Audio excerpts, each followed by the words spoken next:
1985 was a time of upheaval and change for New Zealand, a country carving out a new identity. David Lange, one of our youngest ever Prime Ministers, was on the world stage leading the charge for New Zealand's anti-nuclear stance. Give it to you if you hold your breath, just for a moment. I can smell the uranium on it as you lean towards it.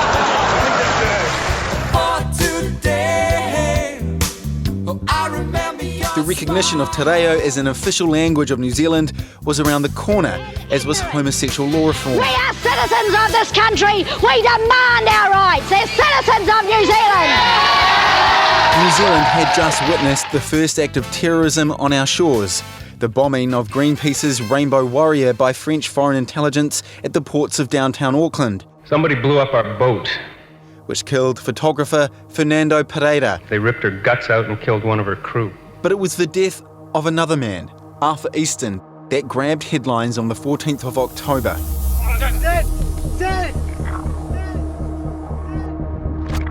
A masked intruder stabbed a middle-aged Pakeha man to death last night and left his victim's two sons injured in the attack, which took place in their own home. Although it was an ugly sort of weapon, it didn't look as though it'd do you any mischief. People were happy here, they didn't lock their doors. Forensic science then was pretty rudimentary compared with how it is today. I looked at it and I thought, surely that didn't cause all these wounds that we've got. The killing is the latest in a series of major crimes that have plagued Auckland police. I think everyone really wanted to catch a person who could do such a thing on a Sunday night in someone's home.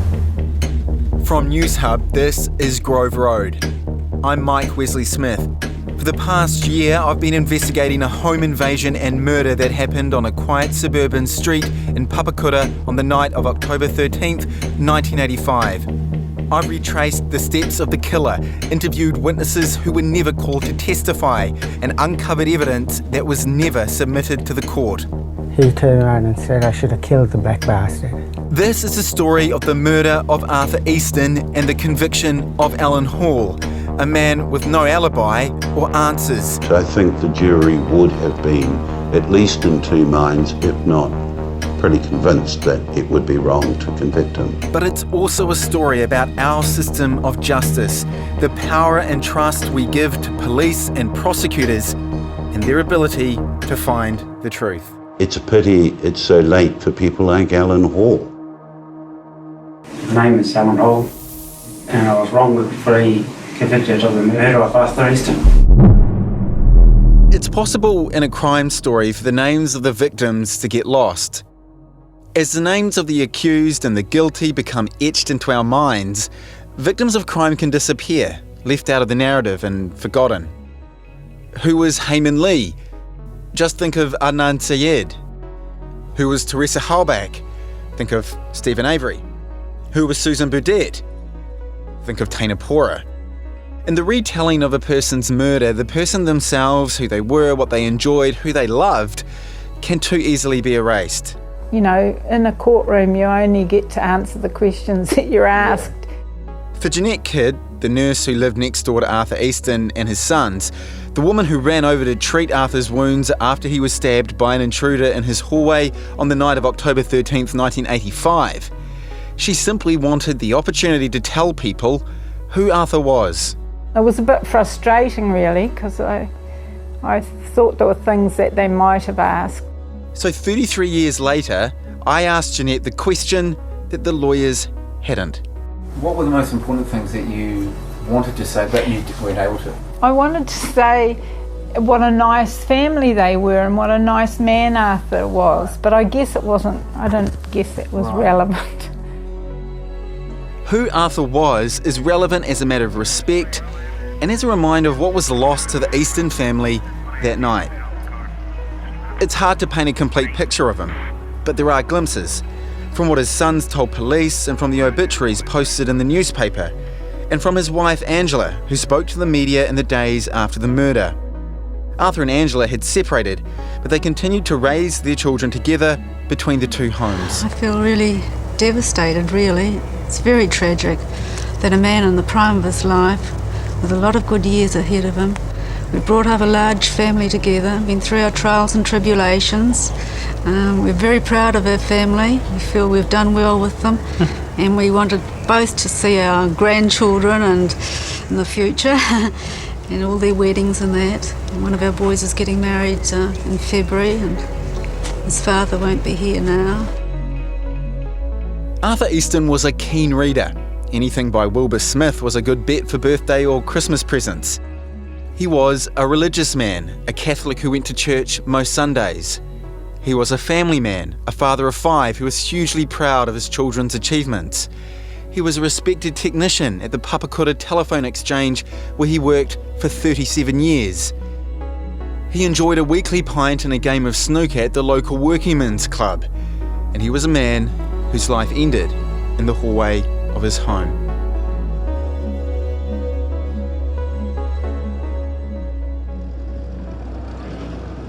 The working class suburb of Pakeha was a quiet, family-friendly place, the kind of neighbourhood where people knew each other. Pakeha was its own council, only 25,000 people, a military town, where khaki was seen up the streets and down the side alleys all the time. George Hawkins was the mayor of Pakeha from 1983 till 1992.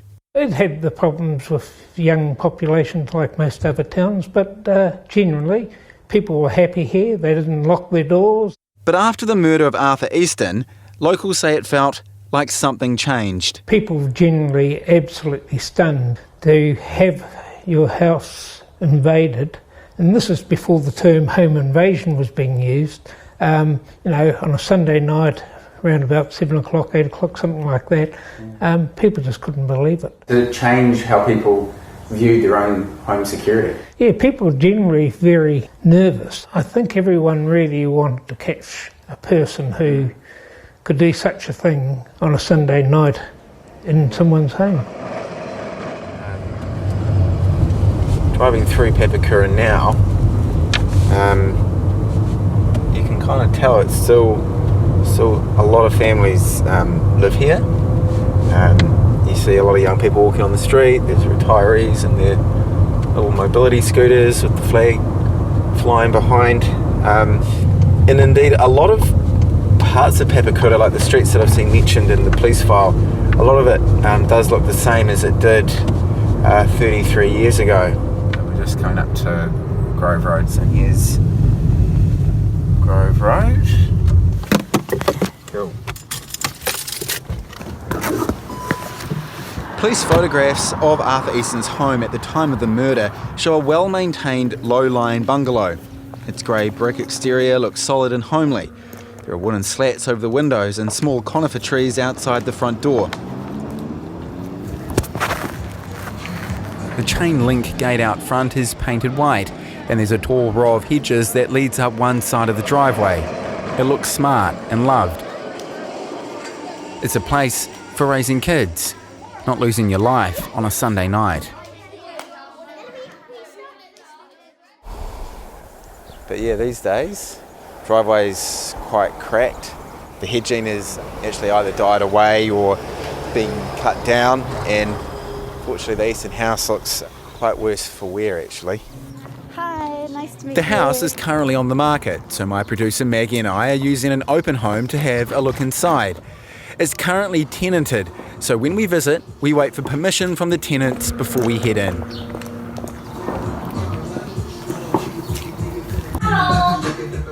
Once a murder happens, it sets in motion a tried and true investigative process homicide detectives come to know off by heart. Well, I started working on homicides as a young detective in the mid-1980s. Former Detective Senior Sergeant Dave Pizzini knew the cops in the Arthur Easton homicide investigation. I ran 14 homicide investigations, all of which were in South Auckland.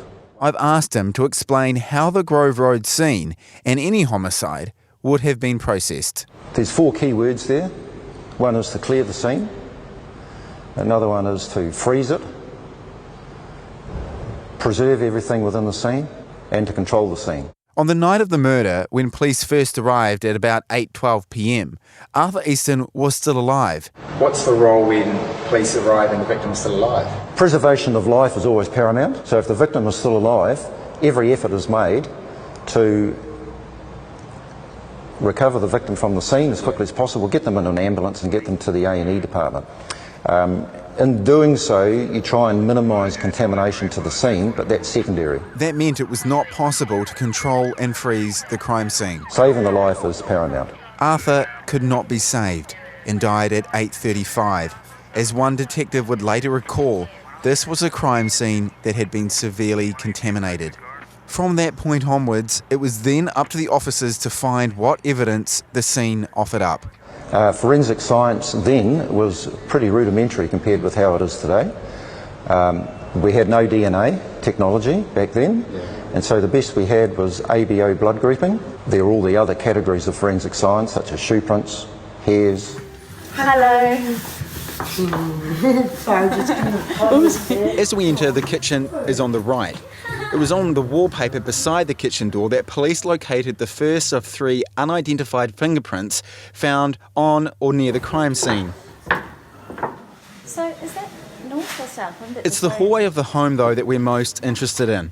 It was there that Arthur Easton, his 2 sons and the intruder fought, all 4 of them crowded into the far corner by the back door. It's an unremarkable place to stand in, and what's striking is how small it is. Just over 1 metre wide and 9 metres long, with the property's 4 bedrooms leading off each side. So it's 4 bedroom? Facing the back door, Kim Easton's bedroom would have been on the left. He was in there listening to ELO when the intruder let himself in through the back door. To the right is the spare room. These days, it's a bedroom. But in 1985, it was where Brendan first encountered the man who broke into their home that night. Somebody's sleeping. It's just an average width hallway, isn't it? Yeah. And as I kind of stand in the hallway and walk in a circle, it was in this area that police pinpointed 23 different blood samples in the area where the fight took place, ranging in size from tiny spots to a large blood stain on the carpet where Arthur took his last breath, which, by reference to the photographs, is probably around here. Those samples are marked A through W, rather an ordered record of a chaotic scene. There was blood on the door handle, blood on the phone that Brendan had used to call 111, which would have been about there, blood on the carpet, and as we mentioned before, it was a scene even more confused by the efforts of emergency services to try and save Arthur's life. So I'm now standing near the back door, and it was actually here that the intruder left the first 2 key pieces of evidence. We had the bloodied military bayonet and a brown woolen hat that Arthur actually snatched off the head of the killer before he fled into the night. From the photographs from the 80s, it's quite a different property now. I go have a nosy right to the back. Big lawn, eh? When you look out the back door of Grove Road, there's a huge backyard. It's a traditional 1/4-acre Kiwi section. There's a shed to the right and a double garage with a basketball hoop hanging above the door. It appears to be the same one that hung in 1985, the one that was used by Brendan and Kim when they were kids. Running the length of the property, there's an imposing 6-foot wooden fence. This fence separates the house from the alleyway. In 1985, it was a hedge that separated the Eastons from the walkway. It was bushy at the top but sparse at the bottom, and from police photographs you can see that there were sections of the hedge a person could easily step through, into or from the alley on the other side. What is the street behind? Alma Crescent. Is it Alma Crescent? I think it's Alma Crescent, yeah. And do you know if it's used a lot, the walkway? It was in the hedge. Then investigators later found fibres, some blue, which matched with witness A's description of a man wearing a blue hooded top. And it was by the hedge, in mud softened by the recent rain, that the intruder had left the third vital piece of evidence discovered on the night of the murder. A single shoe print from a Barter Sparks sneaker. In crime scene photographs, you can see that the police marked the spot with the most Kiwi of possible markers, a tin of Milo.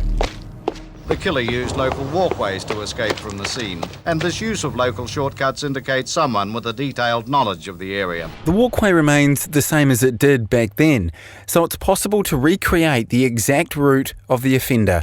I'm just interested to see how long it takes me if I sprint at full tack from the hole in the hedge to where the guy was seen by witness A, how long that took. This is the route that Jim Donald and his police dog Samurai tracked the offender down. There's a couple of construction worker guys here, so just going to let them know what I'm doing so they don't think that I'm running from some crime scene.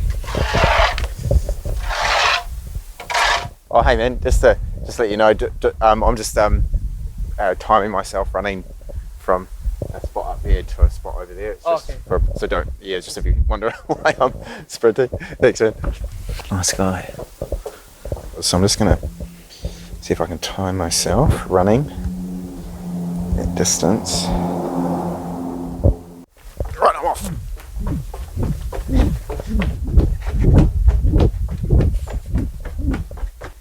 Jeez. Not as fit as I once was. So this is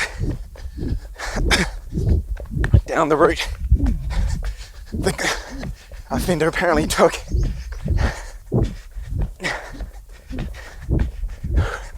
Coming up to the corner of Elmer Crescent. Jeez.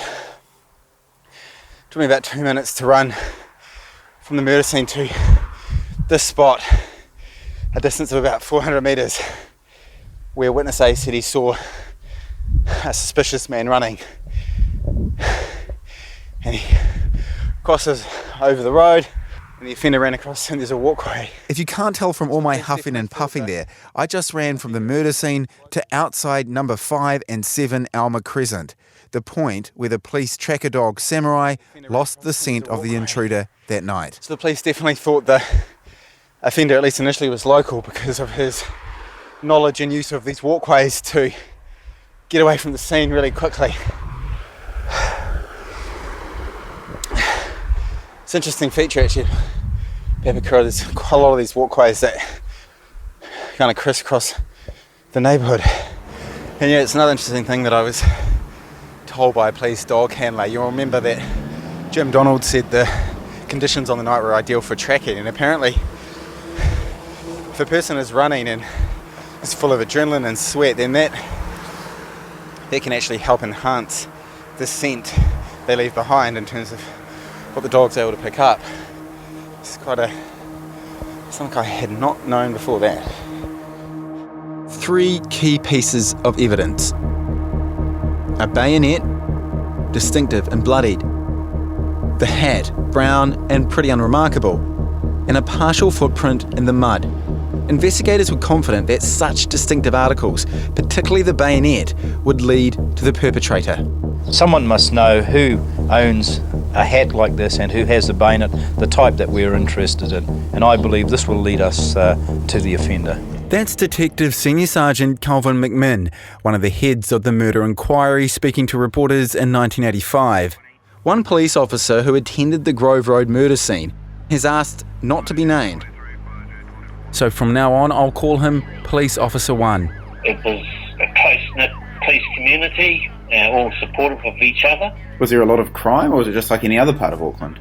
There was a lot of crime in the Pakeha Police District, but the boys had a fairly good finger on most of the criminals responsible. What was the most common crimes that were going on at that time? House burglaries, car thefts, narcotics. And what made catching a bayonet-wielding offender more difficult was the fact that Police Officer 1 says it was typical for new gang prospects at the time to carry knives. We had a lot of young people starting to go off the beaten track and basically turn the wrong way. You know, economics and gangs. We had a lot of gang presence in Pakeha and Manirua. And so was it an instance where people would carry bayonets or knives as a form of defence or, you know, to help them facilitate crime? The young and up-and-coming gang prospects would have certainly been armed. Their giveaway during that time was the one-leg rolled-up trouser up to the knee was generally a sign of being tooled up in some sort of fashion. That was especially amongst the Pacifica gang groups. While police got on with the investigation, rumours began to fly around Pakeha, fed by a steady stream of leads and clues from the police and media. The killer was a gang member, and the killing was an initiation gone wrong. He was a one-legged crook and had fled to Hamilton, Indeed, such was the brazen nature of the murder. As this detective memo records, police speculated for a time that the offender had a psychiatric history. The demonic nature of the offence indicated that releases from the local mental hospital certainly warranted attention.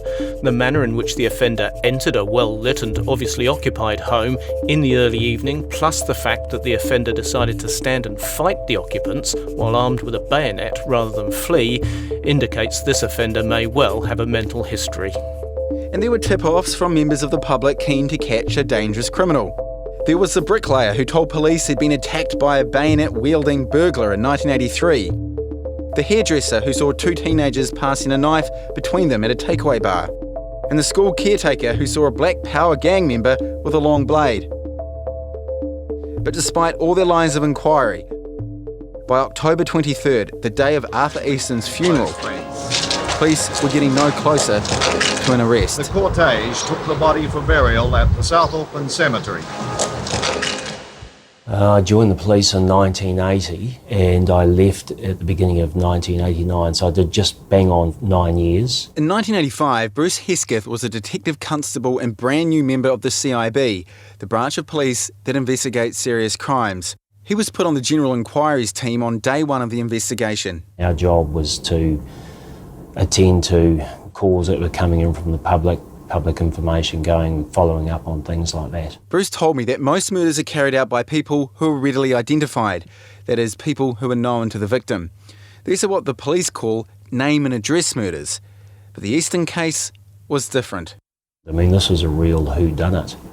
We worked some very long hours on that inquiry, and you'd take days off when they were given to you, but usually you'd work 8 days in a row, and then you're working sort of anywhere between 12 and 12 hours plus, longer sometimes. One of Bruce's first roles in the inquiry was to interview Witness A. Witness A was described in the last episode, a driver who saw a suspicious person running near the scene of the murder and checking back over his shoulder. I would describe this person as male Māori, dark blue sweatshirt with a hood. I was unable to get a good look at his face because of the hood. Witness A's sighting has always been of huge significance to this case because he was able to be very specific about what he saw. Witness A had been on the way to the local ATM, and the timestamp from the receipt puts his sighting somewhere between 8:06 and 8:07 p.m. I certainly can recall having seen the statement, the importance of what he saw. Yeah. And I always considered that was highly relevant to the case. The description he gave was of a person that was anywhere between 5'7" and 6 foot, male Māori. Gave a description of the clothing. But this is where the Arthur Easton murder investigation takes its first fateful twist. Because while Witness A was telling Bruce Hesketh the man he saw was Māori, the evidence of the night's other two key witnesses, Brendan and Kim, began to change. Although they'd initially said the perpetrator was Māori, by the next morning the boys said they were no longer certain. "I can't tell you what race he is," Brendan told a detective. "There was nothing about the person that I can tell you that might help with the identification." It was a shift in description that would set in motion the sequence of events that in December 1985 would lead police to the doorstep of a local, slim, 5'7" Pakeha man, described by his mother as a little slow mentally, a little immature, a shy person who had difficulty making friends. And then Alan Hall seemed to just land in our lap. His name was Alan Hall. In the next episode of Grove Road. He was very considerate, thoughtful, and he's just not violent at all. He might not have been the brightest light in the chandelier, mate, but no way. I to this day, I still do not believe it. I didn't commit murder. I didn't know the family. Why should I go there in the first place? No. I know I didn't do it. I'll go to the grave. No, I didn't do it. Grove Road was produced by Maggie Wicks. Audio production by Asher Bastian. Music by Asher Bastian and Grant Brody. Graphics were done by Kushal Bhatia. Vinay Ranchhood and James Brown, with help from Finn Hogan, Silka Wheel, Roman Newson, Anand Heda, Kari Johnson, Michael Mora and Sam Farrell. To learn more about the case, go to newshub.co.nz/podcasts. If you have any questions or tips about the murder of Arthur Easton, please email us at groveroad@mediaworks.co.nz.